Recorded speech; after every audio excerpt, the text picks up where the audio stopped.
বর্তমানে ভারতীয় রাজনীতিতে একটি নাম বহু বিতর্কের কেন্দ্রবিন্দুতে রয়েছে। তিনি হলেন রাহুল গান্ধী।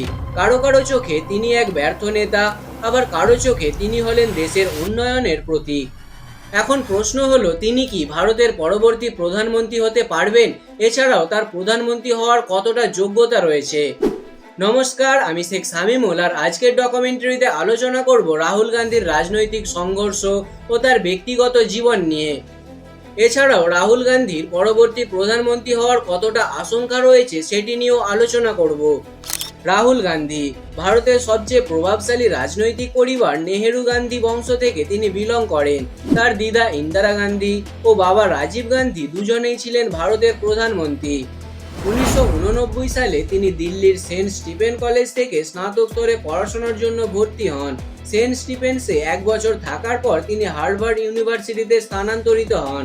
1991 সালে বাবা রাজীব গান্ধীর হত্যার পর নিরাপত্তার কারণে তিনি আবার রোলিন্স কলেজে স্থানান্তরিত হন। 1994 সালে তিনি রোলিন্স কলেজ থেকে ইন্টারন্যাশনাল রিলেশনশিপ ও ইকোনমিক্সে বিএ স্টাডি কমপ্লিট করেন। সেই সময় তিনি রাহুল ভিঞ্চি ছদ্মনামে পরিচিত ছিলেন এবং 1995 সালে ট্রিনিটি কলেজ কেমব্রিজ থেকে ডেভেলপমেন্ট স্টাডিজে এমফিল ডিগ্রি অর্জন করেন।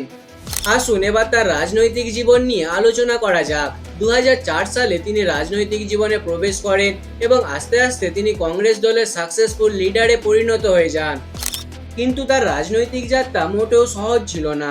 2014 ও 2019 সালের নির্বাচনে কংগ্রেসের ভয়াবহ পরাজয়ের কারণে তাকে অনেকের চোখে এক দুর্বল নেতা বানায়। কিন্তু রাহুল গান্ধী তবুও হার মানেননি।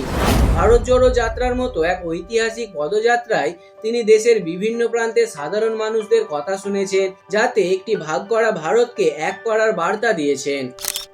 আজকের রাহুল গান্ধী আগের তুলনায় অনেক পরিবর্তনশীল ও আত্মবিশ্বাসী। বর্তমানে তিনি দেশের কর্মসংস্থান, শিক্ষা, বেকারত্ব, নারী সুরক্ষা ও গণতন্ত্র রক্ষার উপর জোর দিচ্ছেন, যার জন্য ভারতের বেশিরভাগ নাগরিকদের চোখেই তিনি বর্তমানে ভারত পরিবর্তনের এক মাসিহা হয়ে উঠেছেন। সোশ্যাল মিডিয়া থেকে সংসদ, তিনি এখন সরাসরি মুখোমুখি লড়ছেন বর্তমান সরকারের বিরুদ্ধে। 2024-এর পর ভারতীয় রাজনীতিতে এক নতুন সমীকরণ তৈরি হচ্ছে। বিরোধী দলগুলির ইন্ডিয়ান অ্যালায়েন্স বা এনডিএর নেতৃত্বে রয়েছেন রাহুল গান্ধী। অনেক বিশ্লেষকদের মতে যদি বিরোধী জোট এক থাকে তবে রাহুল গান্ধী হতে পারেন ভারতের নেক্সট প্রাইম মিনিস্টার। জনগণের দৃষ্টি থেকে কেউ বলছে তিনি হচ্ছেন অনেকটাই আবেগপ্রবণ, আবার কেউ বলছেন তিনি এক নতুন যুগের চিন্তাশীল নেতা, যেই মানুষটি গ্রামীণ ভারতের বাস্তব চিত্র দেখে রাজনীতিতে নতুন মানসিকতা আনার চেষ্টা করছেন।